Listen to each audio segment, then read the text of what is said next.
Hello student, कल के class में आपने पढ़ा था, मतलब स्टार्ट किया था chapter that is structure of atom. In that sub atomic particles, the particles present या कॉमन पार्टिकल और सब एटॉमिक पार्टिकल और fundamental particles present in atom, that particles are called as the common particle or fundamental particle. That particles are electrons, protons and neutrons. Out of that, the protons and neutrons present in the nucleus, matlab that constitute the nucleus, and that particles are collectively called as the nucleons, while electrons present in the extra nuclear region. तो ये जो general structure था atom का centre में nucleus contain protons and neutrons, और electrons are revolving around the nucleus in extra nuclear region. तो properties of that sub atomic particles हो गया था कल। उसका मास, मतलब मास, चार्ज, सिंबल वगैरह। इसके बाद हुआ था discovery of electrons. Electrons was discovered by J Thomson in 1897, और ये जो डिस्कवरी हुई थी by using electrical discharge tube, evacuated electrical discharge tube, this alpha मतलब रेज ऑफ अल्फा पार्टिकल्स या cathode rays. That cathode rays contain negatively charge particles, and that negatively charged particles get attracted towards the anode, और anode के तरफ attract हो रहे, इसका मतलब है उस पे कोई चार्ज जो प्रेजेंट है वो नेगेटिव है, and therefore that negatively charge particles are considered as a electron. तो डिस्कवरी ऑफ इलेक्ट्रॉन्स हो गया था। देन नंबर 2, सेकंड जो सब एटॉमिक पार्टिकल है, कॉमन पार्टिकल है, दैट इज द प्रोटॉन। तो डिस्कवरी ऑफ प्रोटॉन, तो सबसे पहले that is Rutherford carried out in 1911. Rutherford carried out a alpha particle scattering experiment on by the thin foil of gold। एक gold की file, बहुत ही thin file है, उसमें Rutherford ने क्या किया, अल्फा पार्टिकल की बम्बार्डिंग, एंड ये बम्बार्डिंग करने के बाद, and this thin foil is surrounded by a screen of ZNS। Screen की सराउंडिंग है इसमें, यानी जो भी ये पार्टिकल का डिफ्लेक्शन होगा अलग अलग डायरेक्शन में, यहाँ पे लाइट के फ्लैशेस मिलेंगे, और जो लाइट के फ्लैश के बेसिस पे उसने डिसाइड किया एटम में क्या क्या हो सकता, या क्या ऑब्जर्वेशंस क्या है, ऑब्जर्वेशन के बेसिस पे कंक्लूजन निकला, and then the structure of atom. तो alpha particle, Rutherford in 1911, Rutherford carried out alpha particle scattering experiment. For that he bombarded a stream of alpha particle on thin foil of gold। बाकी जो तीन main observations थे, most of the alpha particle that pass through the foil without any deflection, उसके बाद उससे conclusion निकाला उसने। Then few alpha particle deflected by angle of greater than 90 degree, less than 90 degree, और सबसे जो लास्ट ऑब्जर्वेशन था वो सबसे इंपॉर्टेंट है, जो यहाँ पे काम पे आ रहा। लास्ट ऑब्जर्वेशन था a very very few alpha particle that deflected या रिबोन, मतलब रिटर्न बैक, इस डायरेक्शन से बम्बार्डिंग की, और कुछ जो अल्फा पार्टिकल थे रिटर्न बैक टू, मतलब जिस साइड डायरेक्शन में गए उसी डायरेक्शन में फिर से वापस आ गए, और रिबॉन्ड होके बाउंस बैक होके वापस आना। तो इसका मतलब है पूरा रिपेल होना, और रिपेल कोई भी पार्टिकल या चार्ज कब हो सकता, when it come in contact with the same charge. मतलब ये अल्फा पार्टिकल पे चार्ज कौन सा आता है, पॉजिटिव, ये वापस आ रहा है, इसका मतलब जो एटम है, एटम में भी कुछ ना कुछ पॉजिटिव चार्ज प्रेजेंट है। तो ऑब्जर्वेशन ये मिला, as the few alpha particle bounce back, and on that basis of that observation he concluded that is Rutherford concluded that there must be some heavier massive positively charge particle present in the atom, atom में कुछ ना कुछ एक positively charge particle present है जिसकी वजह से alpha particle वापस आ गए, and that is the discovery of nucleus of an atom. तो ये प्रोटॉन की नहीं बोल सकता मैं, इट इज इसके क्लियर हुआ जो एटम की डिस्कवरी हुई, एटम की जो डिस्कवरी हुई, एटम की जो एटम में जो न्यूक्लियस होती है उसकी डिस्कवरी बोल सकते हैं। And that for that he use the experiment that is called as the alpha particle scattering experiment, and that experiment was performed in 1911 में, but later on in 1920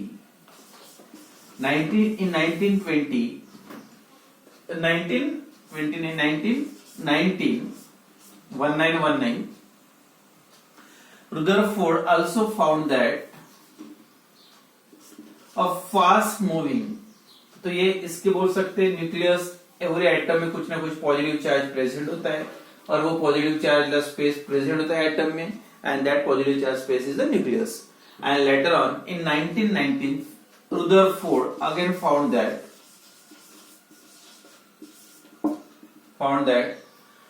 fast moving alpha particle जो होते हैं, that alpha particle are also considered as a nucleus of helium। Fast moving, ये helium मतलब alpha particle है, fast moving alpha particle ट्रांसम्यूटेटेड दी nitrogen. Transmutation का मतलब क्या होता है, पहले सबसे पहले क्लियर करो। ट्रांसम्यूटेशन मतलब जैसे केमिकल रिएक्शन होते हैं, one compound is converted into another, likewise that is a nuclear reaction. Nuclear reaction को आप बोल सकते हैं transmutation. In that nucleus of one element is converted into nucleus of another element, मतलब एक एटम का कन्वर्शन दूसरे एटम, इसमें देखो कैसे कन्वर्शन होता। जब अल्फा पार्टिकल इस पे बम्बार्डिंग करोगे नाइट्रोजन पे, तो जो प्रोडक्ट फॉर्म होता है nitrogen is converted into oxygen. ये केमिकल रिएक्शन नहीं है, केमिकल रिएक्शन में ऐसा नहीं होता है। केमिकल रिएक्शन आपने पढ़ा है लॉज ऑफ केमिकल कॉम्बिनेशन में, तो कभी केमिकल रिएक्शन में वन एटम का कन्वर्शन दूसरे एटम में नहीं होता। That only takes place in case of nuclear reaction, and that nuclear reaction is also called the transmutation.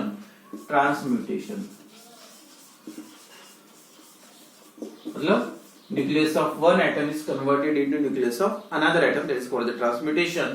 When alpha particle मतलब helium bombarded on nitrogen, then this nitrogen undergoes transmutation, तो यहाँ पे जो product form होता है, लेकिन यहाँ पे जो with the liberation of hydrogen, एक हाइड्रोजन निकलता है और नाइट्रोजन का कन्वर्शन किस में होता है, ऑक्सीजन में। अब यहाँ पे कन्वर्शन क्या होगा, इसका 8 मतलब ऑक्सीजन और यहाँ पे 4 है, एक यूज हो गया मतलब 70।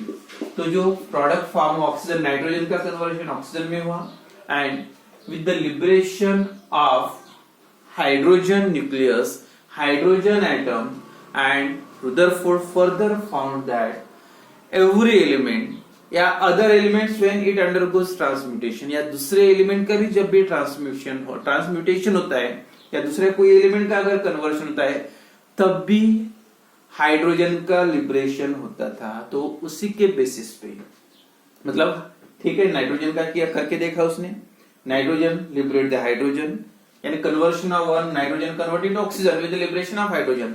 Then he also further found that all other element also undergoes transmutation with the liberation of hydrogen। दूसरे एलिमेंट का देखा उसने, तब भी ऐसा हो रहा था, मतलब all they lost hydrogen।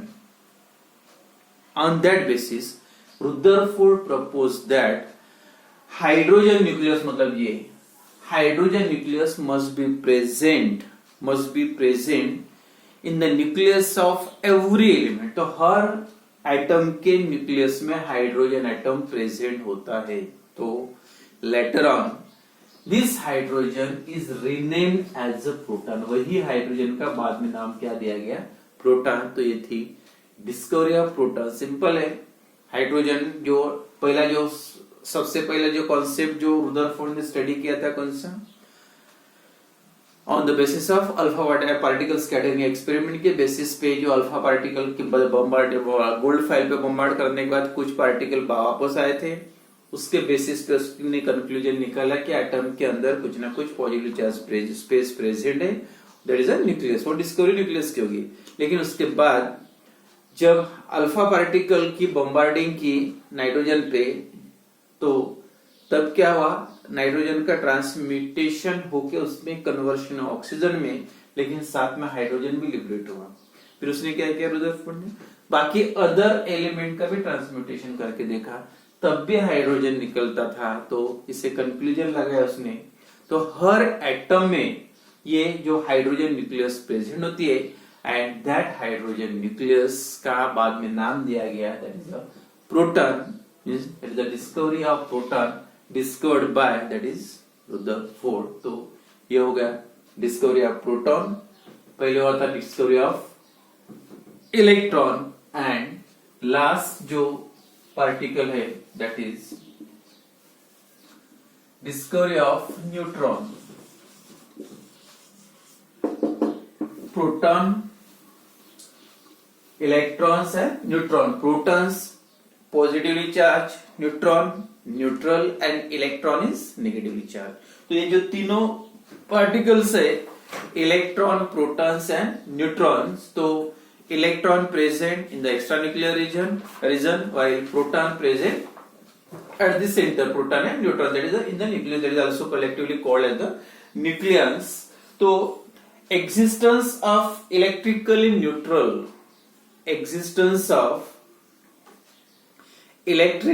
neutral and massive particle inside the nucleus was predicted by, सबसे पहले जो प्रोटॉन की डिस्कवरी हुई थी, न्यूक्लियस की डिस्कवरी हुई थी, तब भी रुदरफोर्ड ने प्रेडिक्शन लगाया था इन 1920 में। उसने प्रेडिक्ट किया था, यानी प्रोटॉन के साथ, क्योंकि जो प्रोटॉन का मास है, अब प्रोटॉन का मास चाहिए था, प्रोटॉन का मास जितना आना चाहिए उतना उससे ज्यादा आ रहा था। जैसे प्रोटॉन का मास 1 है तो डबल आ रहा था, मतलब सिर्फ प्रोटॉन के साथ कुछ ना कुछ दूसरा पार्टिकल भी प्रेजेंट है, मतलब, and that is electrically neutral. तो existence of massive and electrically neutral particles was predicted by Rutherford in 1920। तो जो सबसे पहले प्रेडिक्शन किसने दिया था, रुदरफोर्ड ने, उसमें कुछ ना कुछ न्यूट्रल पार्टिकल, हेवियर पार्टिकल हो सकता करके। बट इन 1932 और 1932 में, या जब डिस्कवरी है, रुदरफोर्ड नहीं बोलेंगे, नाम याद रखो, जेम्स चैडविक। in 1932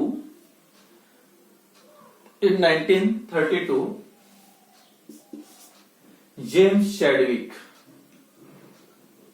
स्टडीड, या बोल सकते जो रेज होते, न्यूट्रल रेज बोलो या रेडिएशन, उसका स्टडी के, and he measured the velocity of proton की वेलोसिटी।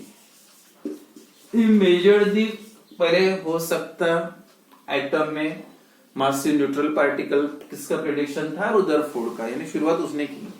उसके बाद सबसे पहले जेम्स चैडविक ने क्या किया, he measured the velocity of proton that knocked out from, कहां से निकले प्रोटॉन, पैराफिन से, by unidentified neutral radiation from a beryllium। जैसे ये प्रोटॉन और ये जो निकले थे पैराफिन से, paraffin,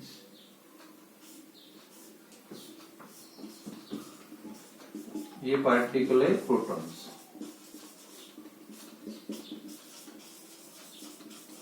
neutrons, and that emitted from beryllium. और ये जो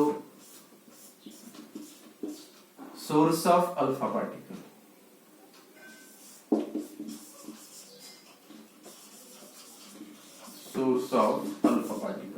beryllium, paraffins.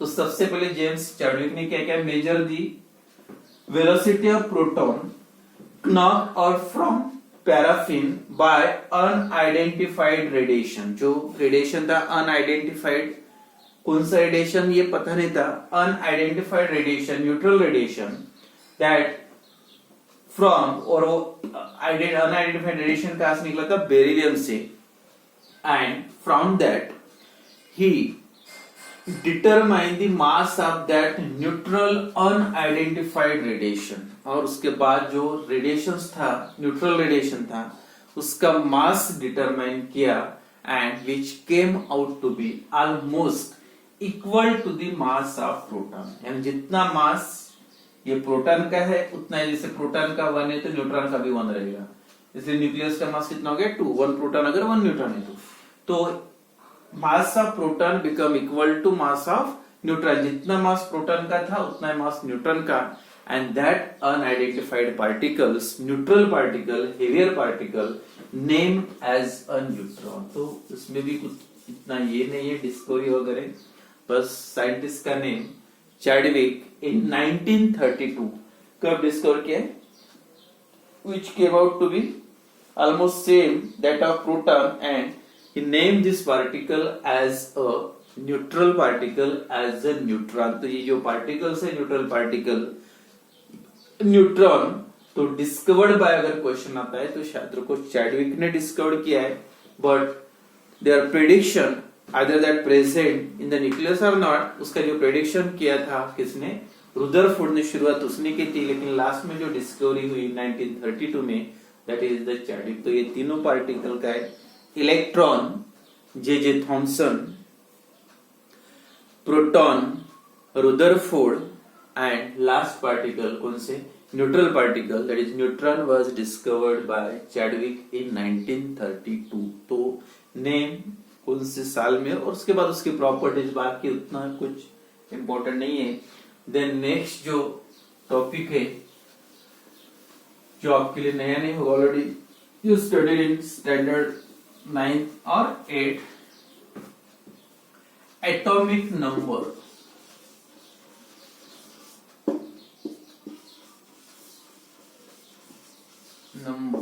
And atomic mass number.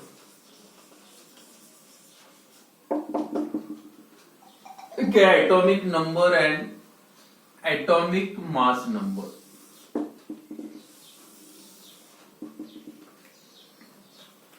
Atomic number is the chemical identity of element, जो भी केमिकल आइडेंटिटी होती है कोई भी एलिमेंट की, और वो आइडेंटिटी होती है वो एलिमेंट के एटॉमिक नंबर के बेसिस पे। कोई भी एलिमेंट, एटॉमिक नंबर 10 है तो आप डायरेक्ट बोलेंगे नियॉन है, एटॉमिक नंबर 8 है तो एटम कौन सा है, ऑक्सीजन है, या एटॉमिक नंबर 1 है तो एटम कौन सा, हाइड्रोजन है। तो ये जो मेन एलिमेंट की एटम की आइडेंटिटी होती है, and that is the atomic number. और जो एटॉमिक नंबर होता है तो आप बोल सकते हैं एटॉमिक नंबर ही नहीं, proton, the number of protons present in an atom is again the identity of that atom। Atomic number कितने प्रोटॉन्स प्रेजेंट है तो उसको भी आप बोल सकते हैं the number of protons present in the atom is also the chemical identity of element या केमिकल आइडेंटिटी ऑफ एटम। तो सबसे पहले एटॉमिक नंबर,